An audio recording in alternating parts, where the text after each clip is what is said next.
It's a setup. They want you to label yourself. It helps. I have already speculated on it being helpful to the establishment for you to have problems or differences that don't fit in with society.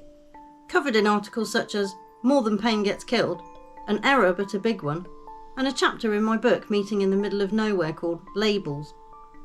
We are led to believe in previous times that people who had mental struggles were put into asylums. The weak and feeble-minded, simpletons who would never contribute to society or be capable. Sort of sounds quite helpful at first glance. To assist with a small section in need, to alleviate the burden on others.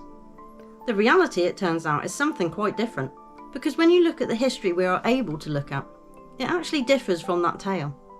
Instead, asylums were used for all sorts of people they wanted to either remove from society, experiment on, or who had suffered emotional trauma and actually needed to be helped to deal with life. Not removed from it, and sometimes then being put through even worse trauma than the initial event. And this is where we aren't all so different from those times of 150 years ago at all. It's just now there is a whole business model of profit surrounding it, and a vast network of implementing it, helping to convince people they need fixing in some way, either mentally, physically, or emotionally. And sadly, often the need to think you actually need fixing comes from the very place that says it can fix you. No real surprises there. Create the problem, offer the solution, appear the saviour. For years though, they have only really had access to people directly. For example, if they went to the doctors themselves, or spoke to someone else, or their family intervened and got the authorities involved. And some have been set up along the way, to appear mentally ill when needed to either be a scapegoat, or for it to be a get out of jail free card, as we have seen in recent years in multiple countries. Now though, people are lining up to be diagnosed with something, to have a label and category they can believe neatly identifies them, or something about them. But why? Why do the authorities want people to be broken and in need? Why indeed? Think of times past and how the poor and ill were apparently treated. They say it was a community affair at first, looking after your own and immediate others.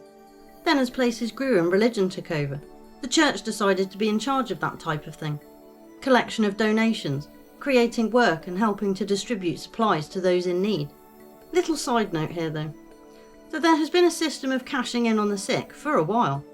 As back in the days of leprosy, it is said you had to apply for a licence to beg, and were given a set amount of money you had to earn, and then miraculously you were cured. After the church came the system of government, with their workhouses and new regime to single out the poor and sick and put them into large buildings built for purpose.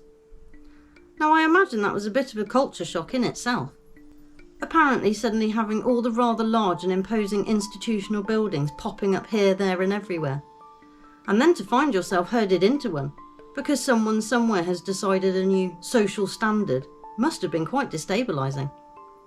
As with today, we are seeing a similar but upgraded version, where they tear down the old and install the new, redefine the terms of law and what they deem as social needs. Back then, we are told people were encouraged to shun and despise the poor, mentally ill and infirm, and that we have always been looking for ways to make it better and treat them. Unfortunately to me, it now seems that was a guise to hide the fact that they were doing the opposite, creating the slums to then blame the people in their lack of education, moving them towards housing carefully placed by the powers that be, for the jobs they wanted you to do, the Industrial Revolution. But they had to get rid of what you did before, where you lived before, so you think it's your choice and it's the only way forward. That also feeds nicely into then forcing everyone into compulsory education, and again putting a new strain on people's mentality and behaviour. And again, I think of now, and how they are forcing people to change with removing industries, burning down whatever they need to push their ideal of whatever they require from society next. And part of that appears to be confusion and a constant need for a prescription. Because those things are what make them lots of money, and create an industry so vast and far-reaching, it's almost hard to believe. With, of course, a rather sinister and handy system of control that surrounds it, making you dependent on them. That helping hand and thing to look after you was actually just grooming you your whole life, to be accepting of what they ask in return, taking your money in return for services in the form of tax, then seeming as if there is now an implied relationship occurring, where they force you to go to them for free education, healthcare and law enforcement. But it's not free if you have paid for it, and it's not free if you don't have a choice. As with any other service you pay for, you are usually allowed to stop it if it's no longer what you want, or doesn't provide what they promised to, and get your money back. But this one is different. You are paying with your time and money to entertain it, and time is far more valuable than money. But from us they take both, and pretend it's normal, when in reality it is anything but. This is where I feel the system of labels really comes in handy for the establishment, as it keeps people falling into the traps of society, and once they are in, it's hard to get out. We all know they use it against people when required, as some women have known for the longest time, and many others are catching up. Ask yourself, what purpose does it serve for a hefty portion of the population to believe they are mentally weak, or unstable enough to warrant being put on strong chemicals? Is it just so people keep lining up for those prescriptions and the eye-watering amounts of revenue generated from them? Or is it also because those chemicals interrupt the normal human energy flow, making it actually harder for you to find your feet and get past your bad patch, prolonging it, changing it into something weirder, deeper, and even more confusing?